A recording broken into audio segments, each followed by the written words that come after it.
몇 년 전에 상영되었던 광해라는 영화, 그 유명한 영화 여러분 기억하시죠? 그 영화에서 드러난 광해의 이중성과 양면성은 현대 상담심리학에서 나오는 대상관계 이론을 떠오르게 만듭니다. 대상관계 이론에 따르면 우리 안에 참 자아가 있고 거짓 자아가 있다고 합니다. 참 자아는 타고난 본성과 성품을 말하고, 거짓 자아는 환경에 의해서 후천적으로 왜곡된 자아를 말합니다. 원래 광해는 착하고 어질고 아주 영리한 사람이었습니다. 그러나 조정의 간신들과 사악한 정치꾼들의 위협에 극도의 스트레스를 받으면서 미치광이 폭군으로 전락을 해버려, 그래서 나중에는 인조반정으로 왕의 자리에서 폐위되고 조선은 훗날 청나라의 공격을 받아서 말할 수 없는 치욕을 당하게 되죠. 김은씨가 쓴 남한산성이라는 소설을 보면 참 얼마나 우리 민족이 괴롭힘을 당했는가. 옛날 어느 종편 TV에서 꽃들의 전쟁이라는 드라마를 만들었잖아요. 다 그걸 주제로 만든 드라마입니다. 영화 감독은 우리에게 물었습니다. 그대 안에도 광해의 이중성은 없는가? 그대 역시 광해라는 두 얼굴의 희망과 절망 앞에 서 있는데 그대는 어떤 광해의 얼굴을 선택할 것인가? 라고 말이죠. 오늘 본문에 나오는 우시아라는 왕도 어두운 광해의 얼굴을 선택한 사람이었습니다. 그는 16살 때 왕이 되어서 52년간이나 남한국 유다를 다스렸던 왕이었습니다. 여호와 보시기에 정직히 행하였고, 그리고 겸손하며 또한 다윗과 그리고 그 아버지 아마샤의 길로 행하였던 왕이었습니다. 역대하 26장 3절로 4절을 보실까요? 시작. 우시아가 왕이 오를 때의 나이가 16세라 예루살렘에서 52년간 다스리니라. 그의 어머니의 이름은 여골리아요.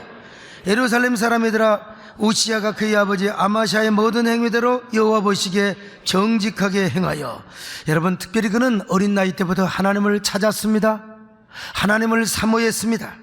전심으로 하나님을 찾고 의지했습니다. 그런 그에게 하나님이 함께 하셔서 무슨 일을 만나든지 만사 형통하도록 축복해 주셨습니다. 자, 역대하 26장 5절을 보실까요? 시작. 하나님을 찾았고 그가 여호와를 찾을 동안에는 하나님이 형통하게 하셨더라. 여러분, 하나님을 찾을 때 하나님께서 형통케 하십니다. 여러분도 하나님을 찾을 만할 때 찾으시길 바랍니다. 사모할 만할 때 사모하시기를 바랍니다. 그랬더니 그는요, 전쟁을 하면 무조건 이겼습니다. 누구와 싸우든지 승승장구하였단 말입니다. 역대하 26장 6절로 8절입니다. 시작. 우시아가 나가서 블레셋 사람들과 싸우고 가드 성벽과 야분의 성벽과 아스돗 성벽을 헐고, 하나님이 그를 도우사 블레셋 사람들과 구르바알에 거주하는 아라비아 사람들과 마온 사람들을 치게 하신지라. 남몬 사람들이 우시아에게 조공을 바치매 우시아가 매우 강성하여 이름이 애굽 변방에까지 퍼졌더라. 세상의 애굽 변방에까지 우시아의 위세가 떨쳐졌단 말이요. 그뿐입니까? 그는 여러 성벽들을 헐고 성읍을 쌓았습니다. 망대도 많이 세웠습니다. 뿐만 아니라 그는 안보력과 국방력을 튼튼하게 준비를 해놓았던 거예요. 역대하 26장 9절을 보실까요? 시작. 우시아가 예루살렘에서 성 모퉁이 문과 골짜기 문과 성 구비에 망대를 세워 견고하게 하고 또 광야에 망대를 세웠다고 했잖아요. 자, 14절로 15절도 보실까요? 시작. 우시아가 그의 온 군대를 위하여 방패와 창과 투구와 갑옷과 활과 물맷돌을 준비하고 또 예루살렘에서 재주 있는 사람들에게 무기를 구원하게 하여 망대와 성곽 위에 두어 화살과 큰 돌을 쏘고 던지게 하였으니 그의 이름이 멀리 퍼지면 기이한 도우심을 얻어 강성하여짐이었더라. 여러분, 이처럼 그가 하나님 앞에 겸손하게 가며 정직한 삶을 살았을 때 날마다 승승장구하며 형통한 삶을 살았어. 이 이유를 성경은 분명히 말씀합니다.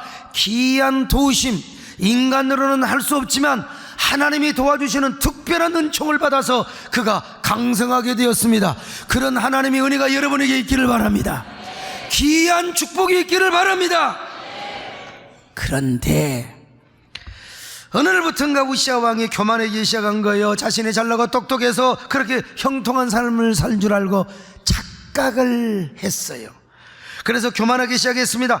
그 교만이 영적인 월권 행위로 나타나게 된 겁니다. 어느 날 그가 성전에 들어가서 제사장만이 할 수 있는 분향을 자기 마음대로 해버리는 거예요. 이것은 하나님 앞에 얼마나 큰 교만인지 모릅니다. 자신의 삶이 형통하고 승승장구하니까 분수를 몰라서 주지 파악을 못했다니까요. 오늘날로 말하면, 야 목사, 그 설교라고 하는 거야, 이 소목사 집어치워 말이야.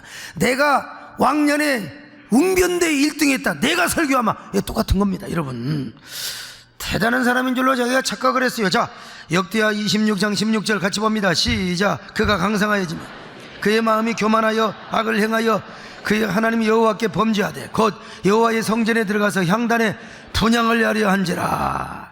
이때 용기 있는 제사장 아샤라라는 사람이 용기와 의협심 있는 저 제사장 80명을 데리고 가서 왕에게 아주 그냥 직언을 합니다. 왕이요, 절대로 그래서는 아니 됩니다.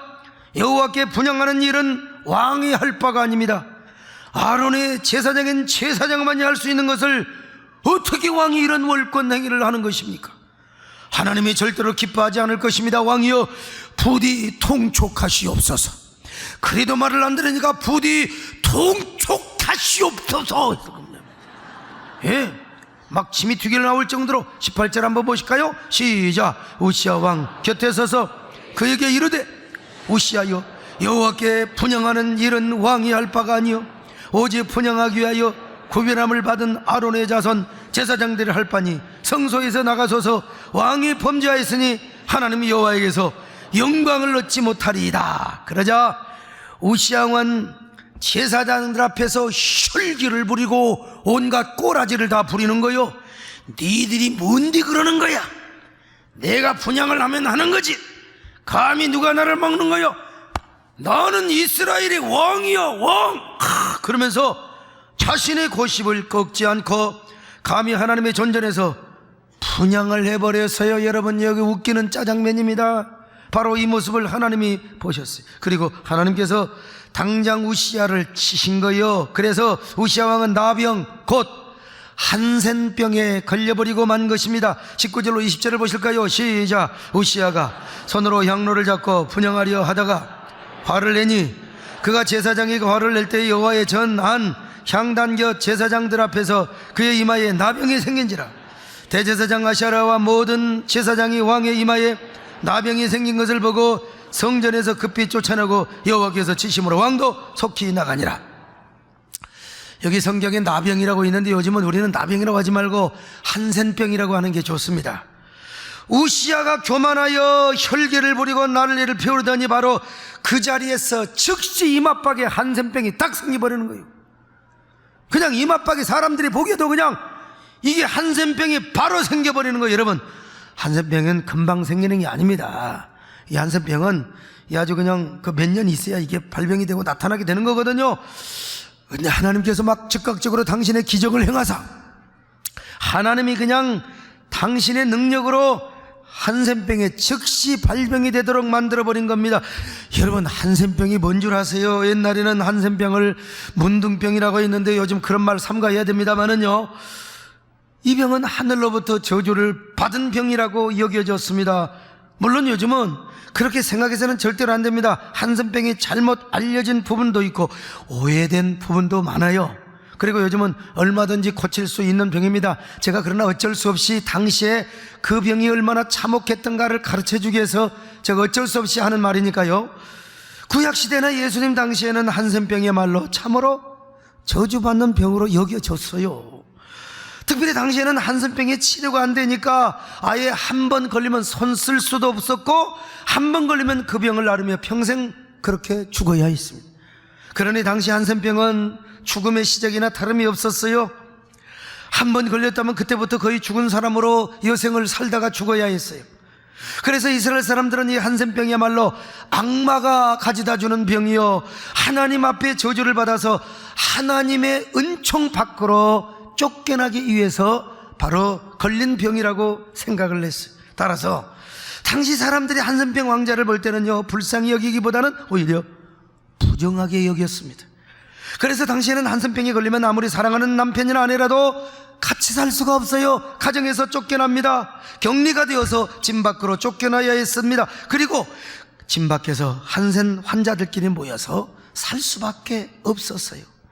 완전히 가족으로부터 버려진 삶을 살아야 했습니다. 하나님과의 관계도 단절이 되었어요. 사람들을 만날 수 없습니다. 그들은 가족 공동체로부터 완전히 소외된 사람들이었습니다. 그러니까 그들은 함부로 길거리에 나오지도 못했습니다. 여러분, 만약에 어쩔 수 없이 일부러 길거리에 나오면 건강한 사람이 저 멀리 있으면 부정하다, 부정하다, 부정하다 외치고 다녔어요. 그리고 가까이 오면 건강한 사람들이 돌을 던졌습니다. 그래서 당시에는 돌에 맞아 죽은 한센 환자도 있어요. 이거 얼마나 불쌍한 일이었습니까? 여러분, 이것은 우리나라에서도 마찬가지였습니다. 옛날 우리나라에서도요, 한센 환자들은 저 다리 밑에서 몇 명씩 모아서 거기서 그냥 살았습니다. 근데 나중에는 그런 사람들을 강제로 한 곳에 모았습니다. 저희 고향에도 남원 산성이라는 곳이 있는데 그곳에 사람을 감금시켜서, 참 얼마나 안 됐습니까? 여러분, 특별히 우리나라에서 가장 큰 한센병 환자 집단 수용소가 소록도에 있지 않습니까? 제가 몇 년 전에 소록도에 가본 적이 있는데 소록도는 참으로 조그맣고 아름다운 섬입니다. 그런데 일제시대 때부터 모든 한센 환자들을 잡아다가 거기에 수용을 시켰어요. 그런데 거기에 한 번 들어가면 영원히 나올 수가 없습니다. 한센병 환자 중에는요, 낫는 사람도 있을 거 아니요. 그럼 낫으면 내 보내줘야 될 거 아닙니까? 그런데도 나오지를 못해요. 그래서 그것에 강제로 수용되어 사는 사람들은 고향에 가고 싶어도 가지를 못하는 것입니다. 정든 부모님과 형제를 만나고 싶어도 만나지를 못했어요. 거기서 살다가 그냥 거기서 죽는 거예요.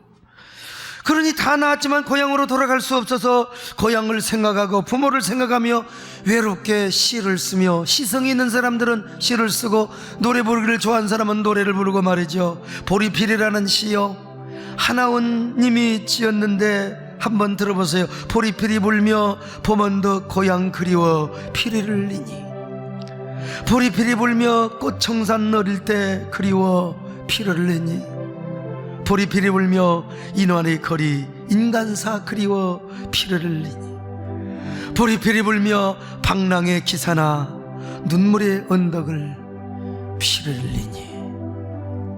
이때 소록도에 손양원 목사님이 한동안 계셨는데 손 목사님이 이들에게 주님 고대가를 가르쳐 주셨어요.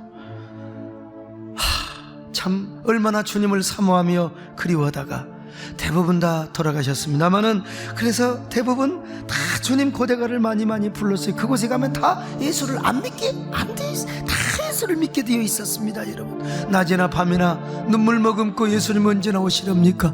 이 소록도 그만 싫어요. 천국에 가고 싶습니다. 근데요, 여러분, 이 한센병은 유전이 안 됩니다. 근데 옛날만 해도 유전이 된다고 생각했어요. 뭐 전염은 그만두고 유전이 된다고. 그래서 일본 사람들이 거기에 있는 모든 사람들에게 다 단종을 시켜버렸습니다. 다시 말하면 거세. 거기서도 남녀가 눈이 맞으면 결혼을 해서 자식을 낳고 살 수 있지 않겠어요? 그런데 결혼을 해서 자식을 낳으면 무조건 한센병에 걸린 자식을 또 낳는다고. 남자들은 무조건 단종을 시켜버렸어요. 나중에 밝혀진 바에 의하면 유전이 안 되는데 이 얼마나 억울한 일입니까? 10대, 20대에 한센병에 걸려서 온 남자들은 얼마나 애완이 들끓었겠습니까? 장가도 한 번도 가보지 못하고, 세상에 자기 자식도 하나 낳지 못하고 단종을 당했으니 얼마나 억울했겠습니까? 여러분, 저기 보이는 쇠침대와 돌침대들이 뭐냐? 남자들을 강제로 메어놓고 단종을 시킨 단종대입니다. 여러분요, 어떤 사람 단종대 하면 뭐 대학으로 알고 있는데, 여러분, 단종대, 남자로 태어나서 자기 씨 한번 뿌려보지 못하고 단종을 해야 했던 그 현신들, 그 참혹한 상황을 여러분들이 한번 상상해 보세요. 정말 일본 놈들이 해도 너무한 거야. 그래서 이동이라는 분이 25살의 나이에 단종을 당하면서 애달프게 쓴 시가 있어요. 바로 단종대라고 하는 시입니다.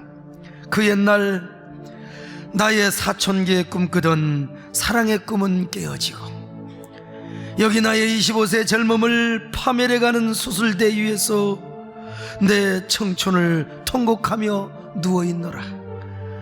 장래 손자를 보겠다던 어머니의 모습 내 수술대 위에서 가물거린다. 정관을 차단하는 차가운 메스가 내 국부에 닿을 때 모래알처럼 번성하라던 신의 섭리를 역행하는 메스를 보고 지하의 히포크라테스는 오늘도 통곡한다. 참 얼마나 가슴이 미어지고 애달프게 하는 시입니까 여러분? 이건 너무한 거야. 그러니까 여러분들이 혹시라도 한센 환자를 알고 있으면 그분들을 여러분들이 정말로 눈물을 닦아주고 정말 그분들을 보듬어 줄 수 있어야 돼요. 여러분 절대로 치료받은 사람 전념되지 않습니다. 그분들의 인권을 존중하고 그분들이 살아왔던 삶의 그 모든 그 회한을 우리가 닦아주고 보듬어 줄 수 있어야 된다 이 말이죠. 여러분 얼마나 가슴이 미어지고 애달프는 그런 스토리냐 이 말이요. 그런데 제가 무슨 말을 하기 위해서 제가 이 말씀을 드리느냐, 당시 우시아 왕이 바로 이 한센병에 걸렸다는 것입니다. 우시아 왕이 교만하니까 여러분 하나님께서 한센병에 걸리게 한 거예요. 여러분 그 잘나갔던 우시아, 그 영통했던 우시아, 그 승승장구했던 우시아의 이마에 하루아침에 한센병이 그냥 도져버리게 되었다 이 말이죠. 그러니 우시아도 한센 환자들이 사는 곳에서 살아야 해요. 왜냐하면 사람들에게 당신은 전념이 된다고 여겨졌기 때문에. 그러나 왕이기 때문에 그렇게 할 수는 없지요. 어떻게 다리 밑에 가서 왕이 살겠습니까?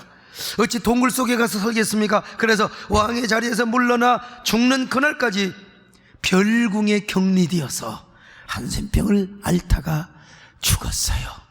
자, 역대하 26장 21절 시작. 우시아 왕은 나병 환자가 되매 여호와의 전에서 끊어져 별궁에서 살았으므로 별궁에서 살다가 그냥 죽었어요. 그렇습니다 여러분. 사람은 교만하면 안 됩니다 여러분. 어떤 경우도 교만하지 마시기를 바랍니다.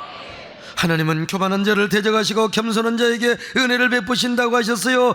하나님은 어떤 자와 싸운 줄 아세요? 교만한 자와 싸웁니다. 못났다고 부족하다고 하나님 앞에 철철 비는 놈한테는 하나님 절대로 싸우지 않아요. 하나님은 교만한 자와 싸우십니다. 교만하면 패해요. 왜냐하면 먼저 교만하면 우리의 심령이 병들어요. 심령이 병들어. 심령이 한센병이 된다. 교만병이 들면 여러분 이거 고칠 수가 없어요. 우리 삶도 망가지게 되게 되어 있습니다 여러분. 그러니까 교만해서는 안 된다 이 말이요. 우시아 왕이 왜 교만했을까? 왜 교만하기 시작했을까요? 형통하고 승승장구하기 때문이었을까요? 교만의 이유가 형통하고 승승장구하며 강성하게 되었기 때문에 그의 명예와 권력이 더 확장이 되기 때문에 여러분 교만했을까요? 그렇다면 오늘날 형통하고 승승장구한 사람은 무조건 다 교만하게 되는 것입니까 여러분? 돈 많이 벌고 잘 나가고 형통하면 모든 사람들이 다 교만하게 되는 걸까요? 요즘으로 말하면 교회 부흥도 안 돼요. 전도도 안 돼요. 그런데 우리 교회 여러분 지금 다 서울 장안에 가면 부흥되는 교회가 몇 교회 있는데 그 중에 하나가 세대된 교회라 그러면 여러분 여기 소목사도 분명히 교만해야 되는 걸까요? 물론 그럴 가능성은 동의합니다. 그러나 그것이 직접적인 이유가 될 수는 없어요. 형통하고 승승장구하고 강성하기 때문에 무조건 모든 사람들이 다 교만하게 된다면 여러분 형통해서는 안 됩니다. 여러분들의 승승장구해서는 절대로 안 됩니다. 왜? 승승장구하고 형통하면 그것은 저주이기 때문에 그래요. 그건 절대로 축복이 될 수가 없어요. 부와 명예와 강성하게 되는 것도 다 축복이 아니라 저주라고 할 수 있습니다. 그러므로 형통한다고만 해서 교만하다고 말해서는 안 됩니다. 승승장구하고 잘나가고 부와 명예와 강성함이 따른다고 해서 여러분 교만하다 그렇게 말을 해서도 안 돼요. 여기 소목사 보세요. 넘어졌으면 진정 넘어졌죠. 30대 40대 때 여러분 내가 교만해서 넘어졌을 거 아니요. 근데 지금까지 잘 버텨왔어요.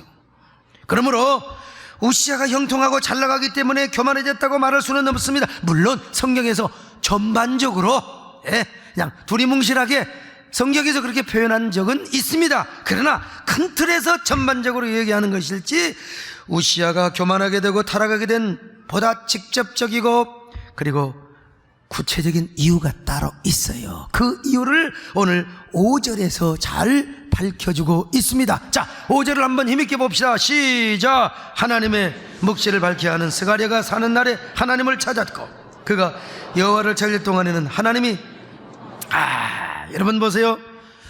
우시야가 하나님의 묵시를 밝게 하는 스가랴 선지자가 사는 날에는 그가 하나님을 찾았고 그가 하나님을 사모하였습니다. 그는 겸손하였습니다. 여러분요, 그래서 그때 우시야는 형통하고 승승장구하였습니다. 스가랴 선지자가 살아서 우시야 왕을 영적으로 컨설팅해주고 자문해주며 영적인 매니저 역할을 해줄 때 아무리 형통한 상황에서도 여러분 절대로 교만하지 않았다는 것입니다. 여러분요, 그런데 그런 스가랴 선지자가 죽고 나서부터 우시야 왕이 교만해졌다는 것입니다. 아마도 스가랴 선지자는 우시야 왕의 왕사요 영적인 매니저였던 것 같아요.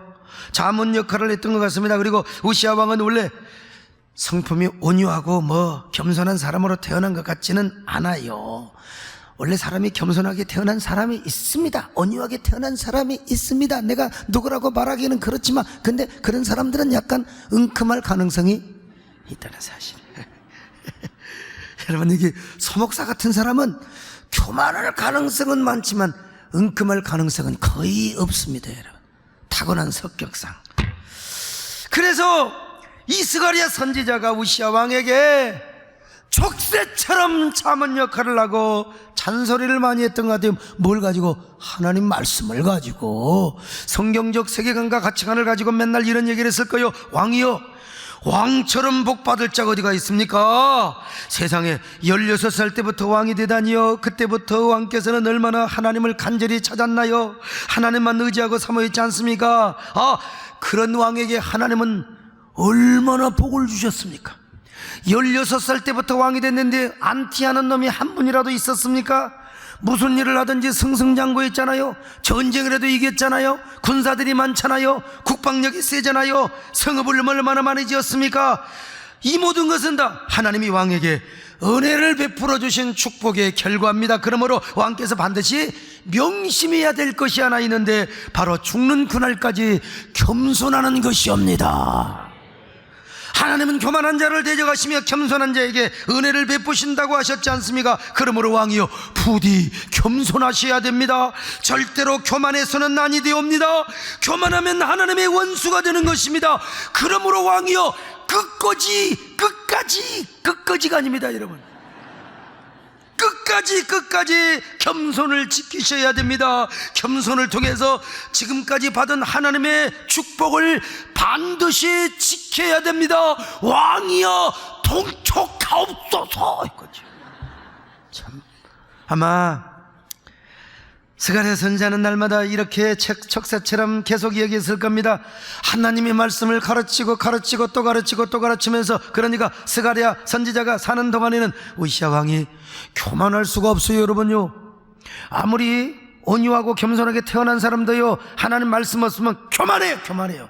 순간적으로 교만해버려. 그러나 여러분, 교만한 성격을 가지고 태어난 사람도 하나님의 말씀이 언제나 왕노릇하고 성령의 다스림과 그리고 영적인 지도자 권위 아래에 있으면 여러분 겸손하게 되어 있는 겁니다. 여러분, 그래서 스가랴 선지자가 살아있는 동안에는요, 우시야 왕은 교만하지 않았습니다. 승승장구에도 교만하지 않았습니다. 아무리 형통하고 강성하며 부와 명예와 권력이 따라도 교만하지 않았습니다. 여러분도 겸손하시기 바랍니다. 교만하지 마시기를 바랍니다. 옆 사람 보고 인사 좀, 어쩌면 그렇게 겸손하게 생기셨습니까? 오바이트 하지 마시고 그냥 악수하시면서 어쩌면 그렇게 아주 그냥 안 교만하게 생기셨습니까? 따라할 때 따라하는 사람이 겸손한 사람이고, 이거 유치하게 이런 사람이 교만할 가능성이 많은 사람이요. 그런데 여러분, 스가랴 선지자가 죽고 나서부터 교만해졌다는 것에 더 이상 스가랴 선지자의 족쇄 같은 충고를 들을 수가 없었어요. 여러분도 여기 소목사가 살아있을 때 행복해 하시기를 바랍니다. 무슨 설교할 때 옆 사람을 보고 그때가 좋았지, 한없이 좋았지,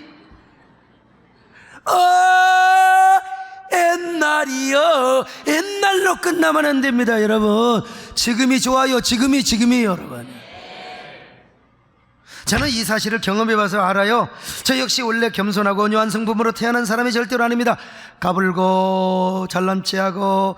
그러니까 이런 사람은요, 커서 잘 되면 반드시 교만하게 되어 있습니다. 거의 다 교만하게 되어 있어요. 그런데 웬걸요?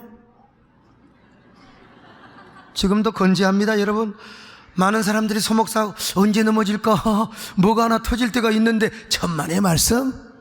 그럴 리가 있습니까 여러분?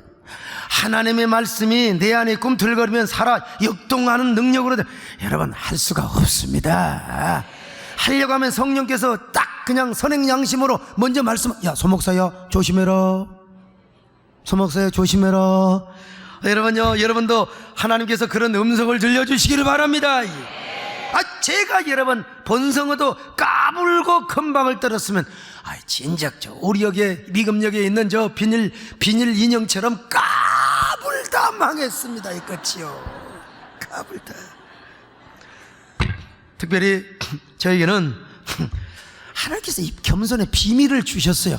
하여간 젊을 때부터 야 소목사야 겸손해라. 특별히 우리 정금성 권사님 같은 촉새 같은 양반을 저에게 영적인 매니저로 허락해 주셨어요.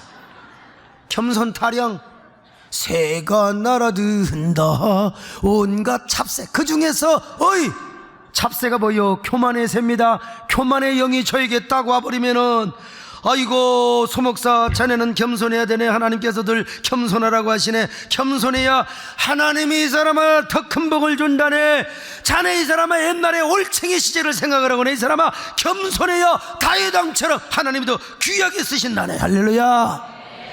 머릿속이 박혔어. 제가 여러분 무슨 말씀을 드리려고 한 줄 아세요? 그만큼 우리에게 영적인 지도자가 중요하다. 우시야 왕도 스가랴 선지자가 있을 때는 교만하지 않았어요. 형통하고 승승장구에도 교만하지 않았다니까요. 오히려 스가랴 선지자의 영적인 권면과 가르침을 듣고 더 겸손하게 하나님을 찾았습니다. 하나님을 섬겼습니다. 그랬을 때 잘 되었습니다. 그랬을 때 겸손하였습니다. 승승장구하였습니다. 하나님이 더 복을 주었습니다. 여러분에게 이런 은혜가 있기를 바랍니다. 그러나 그의 곁에 스가랴 선지자가 떠났을 때가 문제라니까. 영적인 지도자가 그의 곁에 사라졌을 때 내가 누군가를 몰라, 나는 누구인가 헷갈려, 내가 막 대단한 사람인 줄 알아버렸어요. 주지파악을 못했어요. 그래서 스스로 교만에 빠져서 여호와의 성전에서 제멋대로 분향을 하다가 그만 이 맞박에 한센병이 딱 그냥 발병돼 버렸어요. 다윗 왕 같은 경우를 보세요. 다윗 왕은 한순간에 실수도 했던 사람이요, 그러나 항상 자기 옆에 영적인 지도자를 가까이 두었습니다. 성전을 지으려고 할 때도 나단 선지자에게 범죄하여 그냥 깨닫지 못할 때도 여러분 나단 선지자의 말을 듣고 당장 회개를 했지 않습니까? 그래서 다윗은 아무리 큰 복을 받아도 교만하지 않았어요.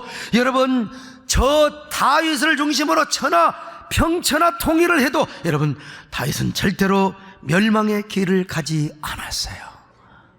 그러므로 이런 걸 볼 때 옛날이나 지금이나 오늘이나 옛날이나 하나님의 말씀을 가르치는 지도자가 얼마나 중요한지 모른다는 사실을 여러분이 아시기를 바랍니다. 얼마나 이 세상에 지도자들이 많습니까? 정치 지도자, 경제 지도자, 문화예술 지도자, 정직한 지도자, 섬기는 지도자 많이 있잖아요. 근데 여러분 신앙생활 하는데 가장 중요한 지도자가 뭐냐? 하나님의 말씀을 가르치는 지도자입니다. 역대하 26장 5절에서요 우시야가 하나님을 찾았다고 있는데 이게 무슨 말이냐?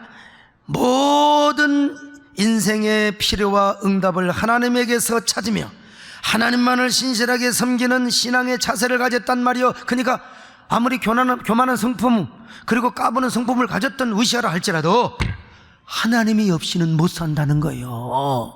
하나님이 없이는, 그대 없이는 못 살아. 주님 없이는 못 살아.